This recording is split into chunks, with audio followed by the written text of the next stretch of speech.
Hello friends, Radhe Radhe, जय श्री कृष्णा। आप लोग कैसे हैं? आई होप आप लोग स्वस्थ होंगे, मस्त होंगे, अपने अपने कामों में व्यस्त होंगे। स्वागत है आपका हमारे चैनल राधा रानी ब्लॉग 16 में। मैं हूं मोनी। सभी को वेरी गुड मॉर्निंग। फिर से एक नई सुबह और नई उमंग के साथ मैं ये वीडियो को शुरू कर रही हूँ। तो सबसे पहले मैं उठी हूँ ना, तो उठने के बाद मैं अच्छे से फ्रेश होकर नहा वाकर मैं किचन में आ गई हूँ। तो आजकल पति देव घर पे नहीं है, तो मैं सोचती हूँ कि नहा वाकर ही मैं खाना वगैरह मैं बनाया करूँ। अभी मैं अपने हस्बैंड से ही बात कर रही थी कि वो आज आ रहे या नहीं। तो वो आज आएंगे, लेकिन शाम में आने वाले हैं, और अभी तो वो नहीं आएंगे, अभी सुबह का टाइम है। तो सबसे पहले मैंने ना अपने लिए लेमन टी बना लिया, नींबू वाली चाय। आप लोग को पता होगा मुझे नींबू वाली चाय कितना ज्यादा पसंद है। तो यहाँ पे फटाफट नींबू वाली चाय बन जाती है। तो सबसे पहले मैं आराम से बैठ के ना नींबू वाली चाय मैं पीऊंगी। और आजकल मैं जब चाय पीती हूँ ना, तो बहुत मैं आराम से पीती हूँ। और जब मेरे पतिदेव रहते हैं ना, और उनके लिए मैं लंच तैयार करती हूँ ना, तो मैं क्या करती हूँ, मैं किचन में ही खड़े खड़े मैं पी लेती हूँ, क्योंकि इतना टाइम नहीं होता है कि आप आराम से चाय पी सकते हो। तो इसी के लिए तो यही अंतर होता है, वो नहीं रहते तो मेरा हर काम ना आराम से होता है।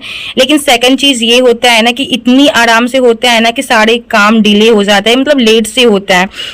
और मैं लेट से ना उठती भी हूँ, क्योंकि कोई प्रेशर होता नहीं है खुद के ऊपर। फिर यहाँ पे मैं फटाफट मैं चाय वाय पीकर मैं किचन में आ गई हूँ। तो मैं सोच रही हूँ सबसे पहले मैं खाना बना लेती हूँ, क्योंकि अगर मैं सुबह के टाइम में खाना नहीं बनाती हूँ तो फिर ना बहुत ज्यादा लेट हो जाता है। तो ये जो आप कद्दू देख रहे हो ना, तो ये कद्दू मैं अपने मायके से लेकर आई थी। और भाई की जो इंगेजमेंट में रायता बनाने के लिए जो कद्दू आए थे ना, तो बहुत सारे आ गए थे। तो एक कद्दू मम्मी ने मुझे भी दिया था। तो इसी कद्दू से ना आज मैं कद्दू वाली दाल बनाने वाली हूँ, और चावल में बनाऊंगी। तो मुझे कद्दू वाली दाल काफी ज्यादा पसंद है, तो मैं बस आधा कद्दू का मैं इस्तेमाल करने वाली हूँ, क्योंकि एक आदमी के लिए इतना बहुत ज्यादा है। तो यहाँ मैं फटाफट कद्दू को छील कर ना मैं इसको काट लूंगी, और काटने के धोने के बाद ना फिर मैं इसको अच्छे से काट लूंगी। मैं हमेशा ना कद्दू मतलब कि धोकर तब फिर मैं काटती हूँ। और बहुत लोग मतलब काट कर और तब उसे धोते हैं, लेकिन मैं वैसा बिल्कुल भी नहीं करती हूँ, क्योंकि अगर आप वैसे करते हो ना, तो फिर कद्दू बहुत सारा पानी छोड़ता है। तो यहाँ पे हमारे फटाफट कद्दू कट गए थे। फिर यहाँ पे मैं फटाफट मैं दाल वाल बनाने का मैं जल्दी करूंगी। तो यहाँ पे मैंने कुकर चढ़ा दिया है। कुकर में मैंने चरपत्ता और मैंने पचफोड़ना और सूखी मिर्च का मैंने पचफोड़ना मैंने डाल दिया है, क्या बोलते तड़का मैंने डाल दिया। और यहाँ पे मैंने कद्दू डाल दिया। तो कद्दू को अच्छे से मैं इसको मिक्स कर दूंगी, हल्का मैं इसको गलने दूंगी। और इसके बाद मैं क्या करूंगी ना, मैं इसमें नमक वगैरह डाल दूंगी। तो अगर आप नमक पहले डाल देते हो ना, तो कद्दू क्या होता है ना, अच्छे से गलता है। और ये जो कद्दू थे ना, तो काफी मतलब टाइम के हो गए थे, 4-5 दिन के तो हो गए ही थे। तो इसी के लिए इसे थोड़ा गलने में ज्यादा टाइम लगेगा, इसलिए मैंने ना कद्दू वाली सब्जी नहीं बनाई है। मैंने प्रेशर कुकर में मैंने दाल ही मैं बनाई हूँ, ताकि कद्दू ना अच्छे से गल जाए। तो यहाँ पे मैंने नमक डाल दिया है, और इसमें ना बाकी सारे मसाले मैं डाल दूंगी। तो मसाले जो बेसिक मसाले होते हैं ना, वही सारे मैं मसाले डालने वाले हूँ। तो इसमें मैं डालने वाली हूँ हल्दी पाउडर और जीरा गोलकी और मिर्चा का मैं पाउडर डालूंगी। और मैं साथ में ये क्या कहते हैं मतलब दाल मैं डाल दी हूँ। तो जो मसूर और मूंग की दाल होती है ना, तो मैंने वही इस्तेमाल की है। तो यहाँ पे दाल डाल के ना मैं अच्छे से मिक्स कर दूंगी। और मिक्स करने के बाद फिर मैं यहाँ पे क्या करूंगी ना, मसाला वगैरह मैं ऐड कर दूंगी। तो अगर आप चाहो तो मसाला पहले भी डाल सकते हो, पीछे भी डाल सकते हो। और यहाँ पे मैंने पानी डाल दिया। और पानी डालने के बाद बस मैंने 2 गिलास पानी डाला, क्योंकि ये जो दाल बनती है ना, तो थोड़ी गाढ़ी सी बनती है। आप इसे रोटी या चावल दोनों के साथ खा सकते हो। तो यहाँ पे मैंने दाल में पानी डाल दिया, और 1 चम्मच मैंने ना भर के ना घी मैंने डाल दिया।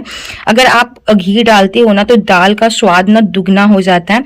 तो यहाँ पे घी डालने के बाद ना मैं कुकर का लेड मैं लगा दूंगी। और यहाँ पर आप देख सकते हो, मतलब मेरी दाल ना एकदम बन के रेडी हो गई है, और भाप की वजह से ना अच्छे से नहीं दिख रही थी। फिर मैं यहाँ पे ना तड़का लगा दी हूँ, लहसुन और मैंने पचफोड़ना का मैंने तड़का लगाया है। तो हमारी दाल तो बिल्कुल बन के फटाफट मैं रेडी है। इसके बाद मैं क्या करूंगी ना, मैं चावल बनने को रख दूंगी, क्योंकि चावल बनने में थोड़ा टाइम लगेगा। तो यहाँ पे मैंने चावल बनने के लिए मैं रखूंगी। और उसके बाद पहले ना मैं बाबू को क्या करती हूँ ना, मैं दूध दे देती हूँ, क्योंकि बाबू भी उठ गई है और उसे भी दूध की जरूरत है। तो जैसे ही वो उठती है ना, तो पहले तो उसको 1 बोतल दूध चाहिए ही चाहिए, क्योंकि सुबह के टाइम में वो दूध पीना ही पसंद करती है। और जब उनके दादाजी खाना खाते हैं ना, तो साथ में वो खाना भी खा लेती है, चावल वगैरह उनके साथ खा लेती है। तो मैंने बाबू को दूध दे दिया है, और मैंने ना चूल्हा पे ना चावल बनने को मैंने रख दिया है। और बाकी सारे जो रूम के काम है ना, तो वो सारे काम मैं कंप्लीट कर लूंगी। तो मैं मायके से आई हूँ ना, तो मेरा मतलब रूम तो सही था, ऐसा नहीं है, मतलब क्लीन था रूम, किचन भी बहुत साफ सुथरा था। तो सब कुछ बहुत अच्छे से मैं सेटल करके गई थी, तो वैसे ही मुझे मिला था।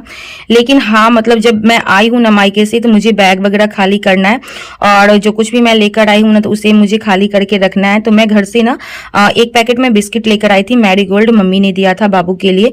तो मैंने उसे डब्बा में ना अच्छे से भर के मैं रख देती हूँ पहले, और बाकी जो ट्रंक पे बैग वगैरह है ना, वो सारे बैग में हटा दी हूँ। और यहाँ पे थोड़ा सा मैं सफाई कर लूंगी।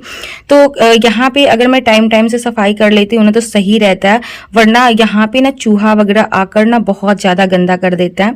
तो इसी के लिए मैं हमेशा यहाँ पे साफ सुथरा या मैं झाड़ देती हूँ। इससे क्या रहता है ना, हमेशा क्लीन रहता है। और फिर मुझे बैग भी खाली करना है। तो घर से जो मैं सामान लेकर आई हूँ, तो वो सारे सामान तो मैं खाली कर चुकी हूँ। जो झोला था ना, तो मैं उसी रात कर ली थी, और जिस दिन मैं आई थी उसी दिन मैं कर ली थी। बाकी जो बैग है, बैग में सारे कपड़े वैसे ही हैं, तो उसे भी खाली करना है। और जो जो कपड़े मतलब मैंने यूज नहीं किए हैं ना, तो वो सारे कपड़े मैं वैसे ही रख दूंगी, और बाकी जो गंदे कपड़े हैं तो वो मैं अलग कर दूंगी। तो सबसे पहले मैं यहाँ सफाई कर लेती हूँ। तो आज तो बहुत सारे काम है, मैं सोच रही हूँ कि सारे काम मैं धीरे धीरे कंप्लीट कर लूँ। तो अगर पतिदेव नहीं रहते हैं तो सुबह का टाइम मुझे अच्छा मिल जाता है, और सुबह के टाइम में मैं अच्छे से काम कर लेती हूँ, और अपने लिए हल्का फुल्का मैं खाना भी बना लेती हूँ। और अगर वो रहते हैं ना, तो सबसे पहला मेरा काम यही होता है कि उनके लिए लंच और उनके लिए खाना बनाकर मैं उनको खिलाकर पहले विदा कर दूँ। तो सबसे पहला ड्यूटी मेरा वही होता है। और अगर वो नहीं रहते हैं ना, तो फिर मैं क्या करती हूँ ना, थोड़ा अपना एक्स्ट्रा काम कर लेती हूँ। जो काम मेरे पेंडिंग में छोड़े हुए रहते हैं ना, तो वो सारे काम को फिर मैं ज़्यादा फोकस करती हूँ कि वो सारे काम मैं पहले कर लूँ। तो यहाँ पे फटाफट मैंने सफाई कर ली है, और यहाँ पे ना मैं पहले बैग वगैरह मैं खाली कर लूँगी। तो बैग खाली कर करना, बैग को भी धोना है। बैग भी बहुत ज़्यादा गंदे हो गए हैं, इसमें मिट्टी वगैरह लग गई है। तो इसे भी मैं रख दूंगी धोने के लिए, देखती हूँ कब धोवाता है। वैसे क्या होता है ना, मैं कपड़ा धोने में ना मतलब कि आलस तो नहीं आता है, लेकिन हाँ एवरीडे बारिश हो रही है, उसकी वजह से मैं कपड़ा नहीं धो पा रही हूँ। मतलब एक दिन भी ऐसा नहीं है जो बारिश नहीं आ रही है। बहुत जगह तो बाढ़ भी आ गए। तो बाकी सारे जो जिले हैं ना, तो वहां पे तो बाढ़ भी आ गए, लेकिन पटना जिला ऐसा है जहाँ पे अभी बाढ़ नहीं आए। और पटना के कुछ सिटी में बाढ़ आ चुके हैं, लेकिन जहाँ पे हम लोग रहते हैं ना, तो यहाँ पे तो बाढ़ आने की संभावना नहीं ही होती है, क्योंकि यहाँ पे मतलब होता है ना कि थोड़ा ऊंचा स्थान होता है, तो इसीलिए यहाँ पे बाढ़ बहुत कम आती है। मतलब इन फ्यूचर आती ही नहीं है कहा जाए तो, लेकिन हाँ पटना में आ जाते हैं, क्योंकि पटना में पास में ही गंगा जी है, तो वहाँ पे बाढ़ आने की संभावना हर साल होती है। और वहाँ पे तो जो पहला जो 1 फ्लोर होता है ना, तो वो सारा तो डूब जाता ही है। तो हमेशा ऐसा होता है, कोरोना के भी टाइम के पहले या बाद में भी बाढ़ आए थे, और बहुत मतलब पानी ना मतलब घरों में या दुकानों में मतलब चले गए थे। तो इसी वजह से पटना में थोड़ा सा दिक्कत हो जाती है। और बाकी सारे जिले में भी बाढ़ आ चुके हैं, लेकिन मैं जहाँ पे रहती हूँ ना, वहाँ पे अभी बाढ़ आने की संभावना बहुत ही कम होती है। तो यहाँ पे मैंने सारे जो भी बैग से कपड़े थे ना, वो मैंने निकाल के हटा दिए हैं। और कुछ कुछ सामान मैं घर से भी लेकर आई थी, और मुझे कुछ कुछ सामान दीदी और माँ ने भी मुझे दिया था। तो वो सारे चीज़ में भी आपको आगे दिखाऊंगी कि मैं क्या घर से लेकर मैं आई थी, और क्या मेरी मम्मी ने और मुझे दीदी ने दिया है। तो मुझे काफ़ी ज़्यादा पसंद आया है।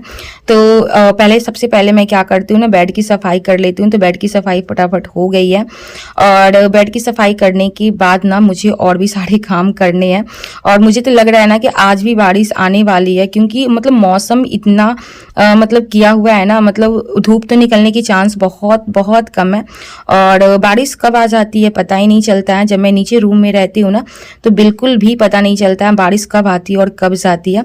तो फिर यहाँ पर आप देख सकते हो मैं क्या लेकर आई हूँ। सबसे पहले तो मैं आपको स्क्रब दिखा रही हूँ, और ये सारी चीज़ तो मैं खुद लेकर गई थी यहाँ से, सारे जो ज्वेलरी मेकअप के सामान है। और ये मुझे शंखा पोला ना मम्मी ने मुझे दिया है, नया है। और ये मैं बस ना भाई के एंगेजमेंट के दिन मैं पहनी थी, और फिर मैं उतार दी थी, और जो पहले से मैं पहनी हुई हूँ ना, तो वही मैंने पहन लिया है। और यहाँ पे दीदी ने ना मुझे एक गला का सेट दिया है, जो आप देख सकते हो थोड़ा हैवी है, लेकिन ठीक है। हाँ कभी कभी अगर आप इसे साड़ी या लहंगा के साथ पहनोगे ना, तो बहुत ही अच्छा है। और गोल्डन कलर का है, तो अच्छा है। लेकिन मैं इतना हैवी सेट पहनती नहीं हूँ, लेकिन दीदी ने दिया है तो फिर मैं रख ली हूँ। और यही सेट ना मैं इंगेजमेंट के दिन भी पहनी थी, क्योंकि मैं सेट वगैरह लेकर नहीं गई थी, सिर्फ मैं मंगलसूत्र वगैरह लेकर गई थी। तो ये सेट मुझे दीदी ने दिया है नया, और ये मैं पहन ली थी। फिर उसके बाद ये रहा हमारा लंच थाली, चावल, कद्दू वाली दाल, और मैंने थोड़े से दनौरी जो चावल के आते हैं ना, वो मैंने छान लिए थे, और साथ में मैंने प्याज भी ले लिए हैं। फिर उसके बाद आप देख सकते हो कितनी तेज़ बारिश हो रही है, बहुत तेज़ बारिश हो रही है। और कल शाम में ना मैंने कपड़े धोकर ना मैंने छत पे ही रख दिए थे, तो मुझे बिल्कुल भी याद नहीं था। फिर मुझे अचानक याद आया कि मैंने सारे कपड़े छत पे ही छोड़ दिए हैं। तो चलिए फटाफट कपड़े लेकर आते हैं, वरना ऐसे तो मैंने कपड़े को ना धोकर मैंने उसे अच्छे से मैंने ढक दिया था और ढककर मैंने यहाँ पे छोड़ दिया है। लेकिन फिर भी अगर छत पे कपड़े होते हैं ना तो थोड़े टेंशन से होते हैं। तो ये सारे कपड़े ना मैं नीचे लेकर चलती हूँ और नीचे मैं क्या करूँगी ना, रूम में ही टंगने पे मैं डाल दूँगी, क्योंकि ऊपर रहने का कोई मतलब ही नहीं है और ऊपर कपड़े रहेंगे तो गंदे भी हो जाएंगे। तो इसे मैं ले जाकर ना रूम में नीचे टंगने पे डाल दूँगी। जितना कपड़ा हो सकता है मैं नीचे ही पसार दूँगी, और धूप निकलने की तो बिल्कुल भी संभावना नहीं है।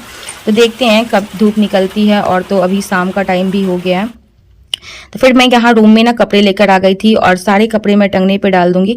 तो मेरे रूम में तो ज़्यादा मतलब जगह नहीं है, बस मैंने एक टंगना मैंने परमानेंट बना कर रखा है।